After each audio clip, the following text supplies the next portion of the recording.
अब नाजरीन, आप देख रहे हैं गुलिस्तान न्यूज। अभी तक का उर्दू खबरनामा लेकर मैं आपका मेजबान गौहर कुछ आपकी खिदमत में हाजिर। तफसीलात से पहले सुर्खियों पर एक नजर।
और अब पेश है खबरों की तफसील। सबसे पहले बात करेंगे जम्मू कश्मीर के अंदर एसआई की कार्रवाई लगातार जारी है। एसआई की कार्रवाई आज सुबह ही शुरू हुई है और ताज़ा कार्रवाई के दौरान शुमाली कश्मीर से लेकर वस्ती कश्मीर और वस्ती कश्मीर से लेकर जनूबी कश्मीर में भी छापामारी की गई है, जिस दौरान तलाशी के साथ साथ अफराद खाना से पूछताछ की गई है। बारामूला के पट्टन इलाके में छापामारी हुई है, जिस दौरान सुल्तानपुरा इलाके में मोहम्मद अल्ताफ पुजू के घर पर छापामारी हुई है।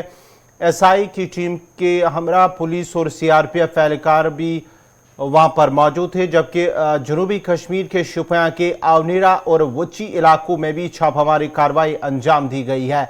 जिला गांधरबल के सफापुरा इलाके में भी छापामार कार्रवाई अंजाम दी गई है, जबकि श्रीनगर के पालपुरा, परिमपुरा, नूरबाग और रेजिडेंसी रोड में भी एसआई ने छापामारी कार्रवाई अंजाम दी है। आज सुबह ही एसआई की जानिब से कार्रवाई की गई है मुख्तलिफ मकामात पर, मुख्तलिफ अजला के अंदर, जहां शुमाली कश्मीर के पट्टन इलाके, उसके साथ साथ ही रफियाबाद से भी खबर आ रही कि रफियाबाद, बारामूला में भी एसआई की जानिब से छापामार कार्रवाई अंजाम दी गई है। उसके बाद ही शुमाली कश्मीर के बाद वस्ती जिला गांधरबल के सफापुरा इलाके में भी एसआई की जानिब से आज सुबह ही छापामार कार्रवाई अंजाम दी गई है, जहां पर तलाशी के साथ साथ अफराद खाना जिन घरों पर छापामार कार्रवाई अंजाम दी गई है, वहां पर उनके अफराद खाना से पूछताछ की गई है और आखिरी इतलात मिलने तक जो है छापामार कार्रवाई वो अभी भी जारी है। जनूबी कश्मीर के शोपियां इलाके में भी, शोपियां जिला के वची और आवनीरा इलाकों में भी एसआई की जानिब से छापामार कार्रवाई अंजाम दी गई है, जो कि आखिरी इतलात मिलने तक अभी भी एसआई की कार्रवाई लगातार वादी कश्मीर के मुख्तलिफ अजला के अंदर जारी है। शुमाली कश्मीर के पट्टन में क्या कुछ मजीद है, तफसीलात फराहम कर रहे हैं पट्टन से राही निसार। आज सुबह सवेरे यहाँ पे पट्टन नॉर्थ कश्मीर के सुल्तानपुरा गांव में स्पेशल इन्वेस्टिगेशन एजेंसी ने यहाँ पे छापा मारा और छापा यहाँ पे अल्ताफ अहमद पुजू के घर पे मारा गया। और अल्ताफ अहमद के बारे में बताया जाता है कि वो सोने के कारोबार से बहुत टाइम से मुंसलिक है। और सुबह सवेरे यहाँ पे स्पेशल इन्वेस्टिगेशन एजेंसी यानी कि एसआई और उनके हमरा यहाँ पे जेके पुलिस और सीआरपीएफ जिन्होंने सुबह सवेरे उसके घर पे छापा मारा और छापे के दौरान कुछ डॉक्यूमेंट्स वहाँ पे जब्त किए गए। और बताया जाता है कि तकरीबन 2 घंटे यहां पे सर्च ऑपरेशन जारी रहा। उसके बाद स्पेशल इन्वेस्टिगेशन एजेंसी ने कुछ डॉक्यूमेंट साथ लिए हैं, अलबत्ता यहां पे किसी की गिरफ्तारी अमल में नहीं लाई गई। राही निसार, गुलिस्तान न्यूज, पटन। मध्य प्रदेश में रीवा के नजदीक कौमी शाहरा 30 पर पेश आने वाले दिलदोज सड़क हादसे में 15 अफराद हलाक जबकि 40 मुसाफिर जख्मी हुए हैं। हादसा मध्य प्रदेश और उत्तर प्रदेश की सरहद से मुल्का सोहागी पहाड़ के नजदीक शाहरा पर पेश आया है। बस जबलपुर के रास्ते रीवा से होकर इलाहाबाद जा रही थी और कटनी से काफी लोग इस बस में सवार हुए थे। तमाम लोग उत्तर प्रदेश में अपने आबाई मकाम पर दिवाली का त्यौहार मनाने के लिए जा रहे थे। हादसा देर रात उस वक्त पेश आया जब तेज रफ्तार बस एक खड़े हुए ट्रॉलर से टकरा गई। दरअसल कुछ देर पहले वो ट्रॉलर किसी गाड़ी से टकरा गया था और सड़क पर खड़ा हुआ था। तभी पीछे से आ रही तेज रफ्तार बस हादसा ज़दा ट्रॉलर से टकरा गई। बस में जितने लोग भी आगे बैठे हुए थे उन सब की मौत वाक़या हो गई है। तमाम बताया यह भी जा रहा है कि बस में तकरीबन 100 अफराद सवार थे। वाक़े की इतलात मिलते ही एसपी कलेक्टर समेत कई थानों की पुलिस मौके पर पहुंच गई और राहत और बचाव का काम शुरू कर दिया। पहले जख्मियों को सुहागी कम्युनिटी हेल्थ सेंटर ले जाया गया, ताहम बाद में उन्हें शदीद जख्मियों को रेवा के संजय गांधी अस्पताल लाया गया, जहां कई जख्मियों की हालत नाजुक बताई जाती है और माना जाता है कि 40 से ज्यादा अफराद इस हादसे में जख्मी हो गए हैं। उसके बाद ही जब यह हादसा पेश आया तो उत्तर प्रदेश के वज़ीर आला योगी आदित्यनाथ के साथ साथ दीगर सियासी जमातों के रहनुमाओं ने इस हादसे पर दुख और अफसोस का इजहार करते हुए जो हादसे में जान बाक हुए उनके अफराद खाना से, उनके लवाकीन से ताज़ियत का भी इजहार किया है।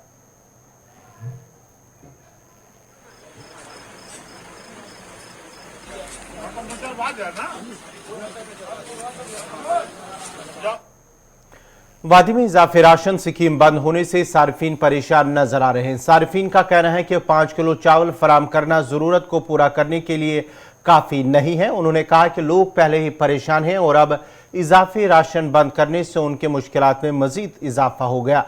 उन्होंने एलजी से इस हवाले से मुदाखलत की अपील की है। काफी मैसिव कट हो चुका है, रिड्यूस हो चुका है, केरोसिन भी बाजार में नहीं है।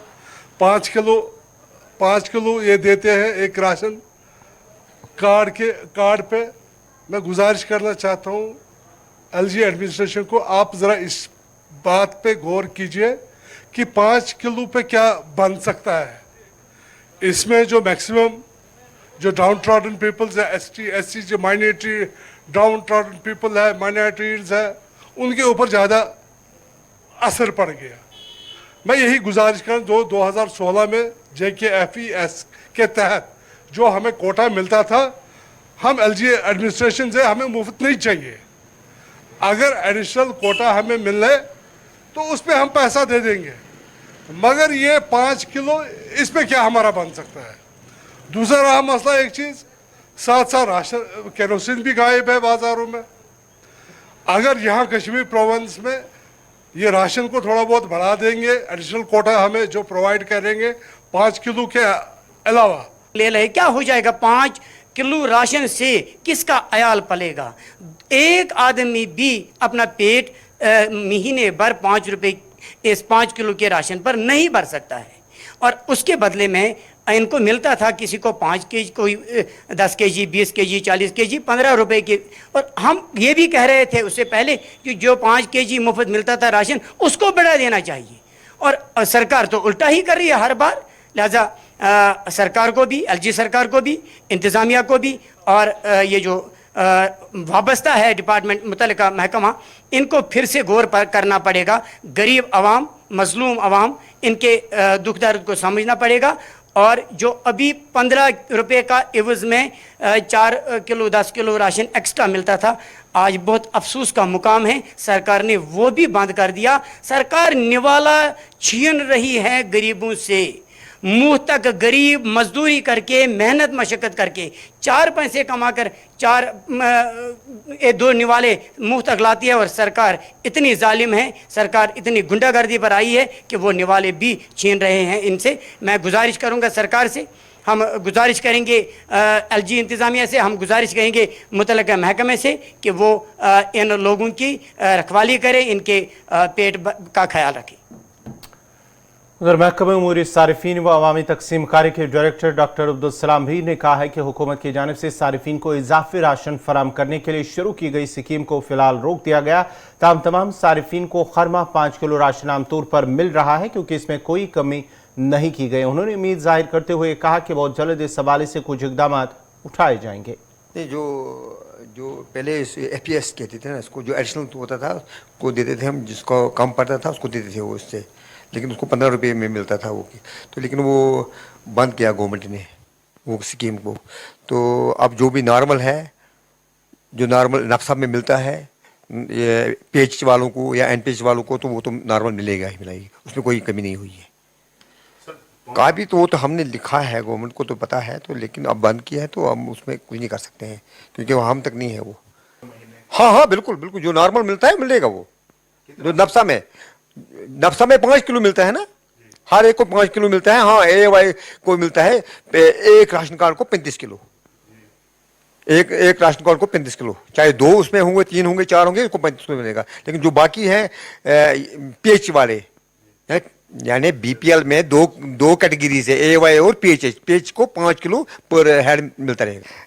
देखो मैंने कहा ना, जो भी अगर कोई डिमांड आ गई तो मैं। मुल्क के वज़ीर-ए-आज़म नरेंद्र मोदी की जानिब से वीडियो कॉन्फ्रेंसिंग के जरिए रोज़गार मेले का इफ्तिताह किया गया है, जहाँ पर करीब 10 लाख नौजवानों को, जो तालीम याफ्ता नौजवान हैं, उन्हें रोज़गार फराम किया जाए। एक रिक्रूटमेंट ड्राइव चलाई जाएगी जहाँ पर उन तालीम याफ्ता बेरोज़गार नौजवानों को रोज़गार मिलेगा और साथ ही साथ इस रोज़गार मेले के तहत तकरीबन 75 हज़ार जो न्यूली अपॉइंटीज़ हैं उन्हें जो है अब इस हवाले से अपॉइंटमेंट लेटर भी उनको हैंडओवर की जाएगी। स्थितियां बदल रही हैं, देश की कार्य संस्कृति बदल रही है। साथियों, आज अगर केंद्र सरकार के विभागों में इतनी तत्परता, इतनी एफिशिएंसी आई है, इसके पीछे 7-8 साल की कड़ी मेहनत है, कर्मयोगियों का विराट संकल्प है। वरना आपको याद होगा, पहले सरकारी नौकरी के लिए अगर किसी को अप्लाई करना होता था तो वहीं से अनेक परेशानियां शुरू हो जाती थी। भांति भांति के प्रमाण पत्र मांगे जाते, जो प्रमाण पत्र होते भी थे उनको प्रमाणित करने के लिए आपको नेताओं के घर के बाहर कतार लगा के खड़ा रहना पड़ता था, अफसरों की सिफारिश लेकर के जाना पड़ता था। हमने सरकार के शुरुआती वर्षों में ही इन सभी मुश्किलों से युवाओं को मुक्ति दे दी। सेल्फ एटेस्टेशन, युवा अपने सर्टिफिकेट खुद प्रमाणित करे, ये व्यवस्था की। दूसरा बड़ा कदम हमने केंद्र सरकार की ग्रुप C और ग्रुप D इन भर्तियों में इंटरव्यू को खत्म करके उन सारे परंपराओं को उठा लिया। इंटरव्यू की प्रक्रिया को समाप्त करने से भी लाखों नौजवानों को बहुत फायदा हुआ है। साथियों, आज भारत दुनिया की 5वीं बड़ी अर्थव्यवस्था है। 7-8 साल के भीतर हमने 10वें नंबर से 5वें नंबर तक की छलांग लगाई है। ये सही है कि दुनिया के हालात ठीक नहीं है। अनेक बड़ी बड़ी अर्थव्यवस्थाएं संघर्ष कर रही हैं। दुनिया के अनेक देशों में महंगाई हो, बेरोजगारी हो, अनेक समस्याएं अपने चरम पर है। 100 साल में आए सबसे बड़े संकट के साइड इफेक्ट्स 100 दिन में चले जाएंगे, ऐसा न हम सोचते हैं, न हिंदुस्तान सोचता है और न ही दुनिया अनुभव करती है। लेकिन इसके बावजूद संकट बड़ा है, विश्वव्यापी है और उसका प्रभाव चारों तरफ हो रहा है, दुष्प्रभाव हो रहा है। लेकिन इसके बावजूद भारत पूरी मजबूती से लगातार नए नए इनिशिएटिव लेकर के, थोड़ा रिस्क लेकर के भी ये प्रयास कर रहा है कि ये जो दुनिया भर में संकट है उसको से हम हमारे देश को कैसे बचा पाए, इसका दुष्प्रभाव हमारे देश पर कम से कम कैसे हो। बड़ा कसौटी काल है, लेकिन आप सबके आशीर्वाद से, आप सबके सहयोग से अब तक तो हम बच पाए हैं। ये इसलिए संभव हो पा रहा है क्योंकि बीते 8 वर्षों में हमने देश की अर्थव्यवस्था की उन कमियों को दूर किया है जो रुकावटें पैदा करती थी। साथियों, इस देश में ऐसा वातावरण बन रहा है जिसमें खेती की, प्राइवेट सेक्टर की, छोटे और लघु उद्योगों की ताकत बढ़े। ये देश में रोजगार देने वाले सबसे बड़े सेक्टर है। आज हमारा सबसे अधिक बल युवाओं के कौशल के विकास पर है, स्किल डेवलपमेंट पर है। प्रधानमंत्री कौशल विकास योजना के तहत देश के उद्योगों की जरूरतों के हिसाब से युवाओं को ट्रेनिंग देने का एक बहुत बड़ा अभियान चल रहा है। इसके तहत अभी तक 1.25 करोड़ से अधिक युवाओं को स्किल इंडिया अभियान की मदद से ट्रेन किया जा चुका है। इसके लिए देश भर में कौशल विकास केंद्र खोले गए हैं। इन 8 वर्षों में केंद्र सरकार द्वारा उच्च शिक्षा के सैकड़ों नए संस्थान भी बनाए गए हैं। हमने युवाओं के लिए स्पेस सेक्टर खोला है, ड्रोन पॉलिसी को आसान बनाया है ताकि युवाओं के लिए देश भर में ज्यादा से ज्यादा अवसर बढ़े। साथियों, देश में बड़ी संख्या में रोजगार और स्वरोजगार के निर्माण में सबसे बड़ी रुकावट बैंकिंग व्यवस्था तक बहुत सीमित लोगों की पहुंच भी थी। इस रुकावट को भी हमने दूर कर दिया है। मुद्रा योजना ने देश के गांवों और छोटे शहरों में उद्यमशीलता का विस्तार किया है। अभी तक इस योजना के तहत करीब करीब 20 लाख करोड़ रुपए के ऋण दिए जा चुके हैं। देश में स्वरोजगार से जुड़ा इतना बड़ा कार्यक्रम पहले कभी लागू नहीं किया गया।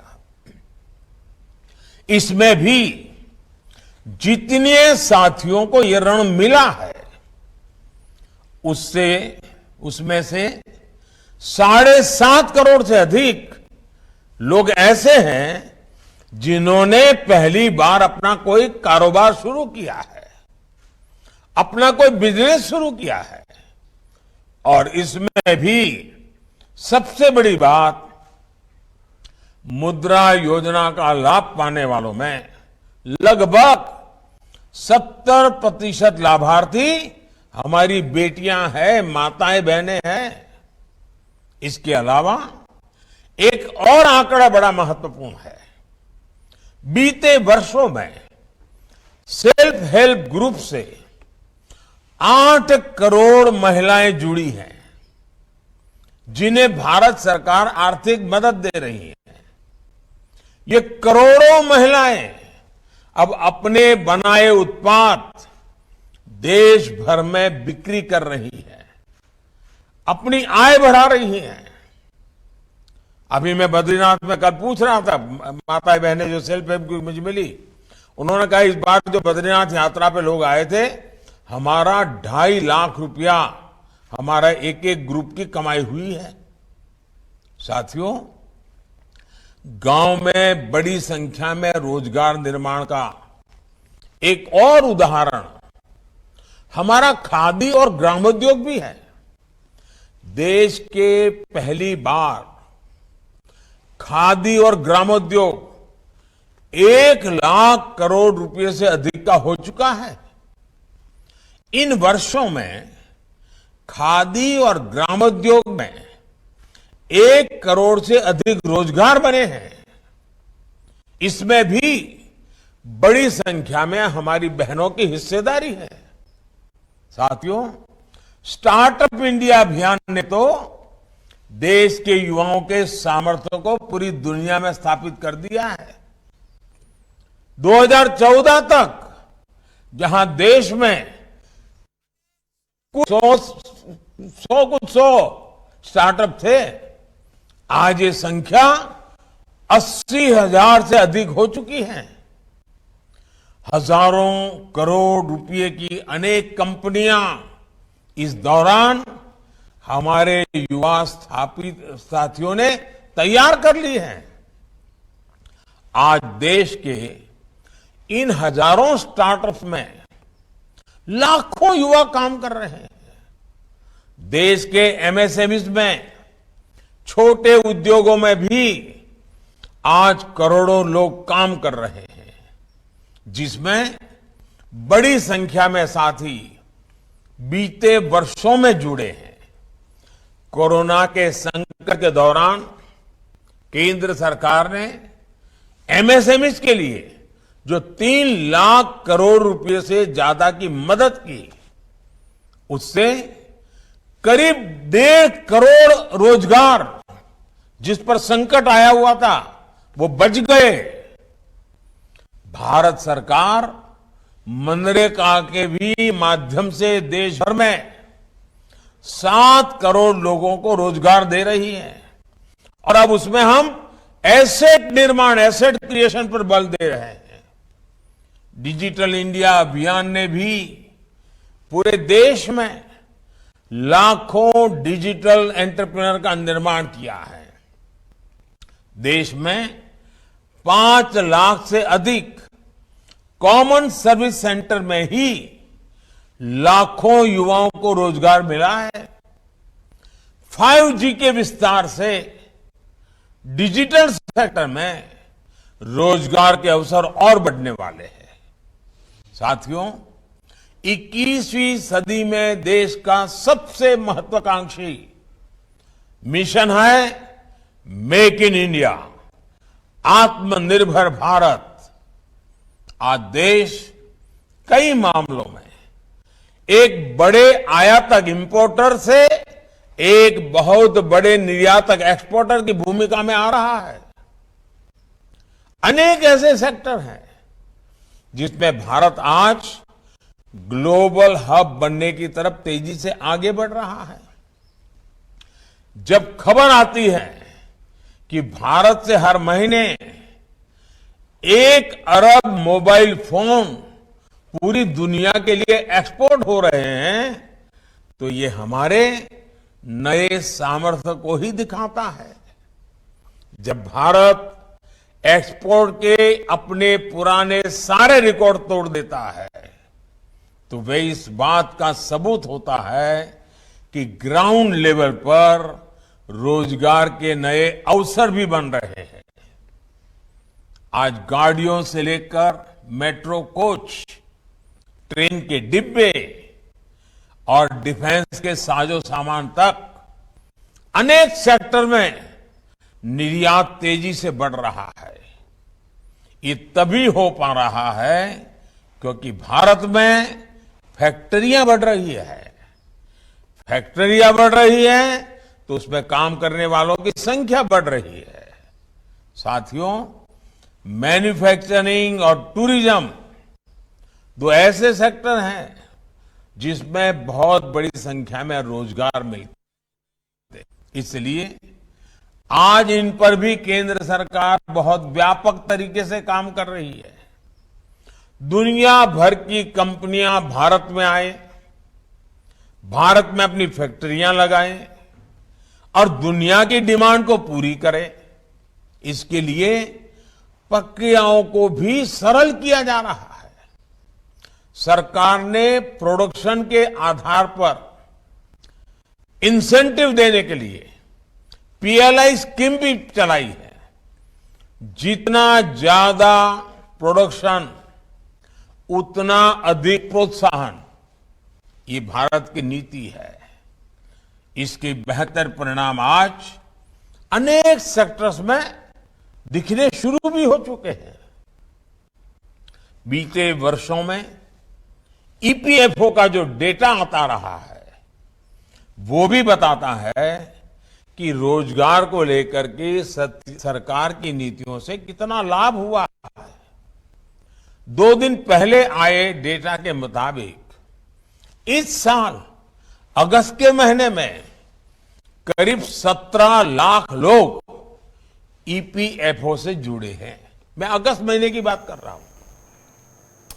ये थे वज़ीर आज़म नरेंद्र मोदी, जहां उन्होंने रोजगार मेले का आज वीडियो कॉन्फ्रेंसिंग के जरिए इफ्तिताह किया। इसके साथ साथ ही उन्होंने कहा कि जो इस तरह से मुल्क में के अंदर सरमायाकारी और साथ ही साथ फैक्ट्री और कंपनियों की तादाद बढ़ रही है, उसके साथ साथ ही वहां पर काम करने लोगों की तादाद भी बढ़ रही है और लोगों की तादाद जब बढ़ेगी तो ऑटोमेटिकली जो तालीम याफ्ता नौजवान हैं उन्हें रोजगार मिलेगा। तो नाज़रीन, इसी के साथ ही उर्दू खबरनामा इख्तिताम पज़ीर हुआ चाहता है। अपने मेज़बान गौहर कुछी को इजाज़त दीजिए। अल्लाह हाफ़िज़।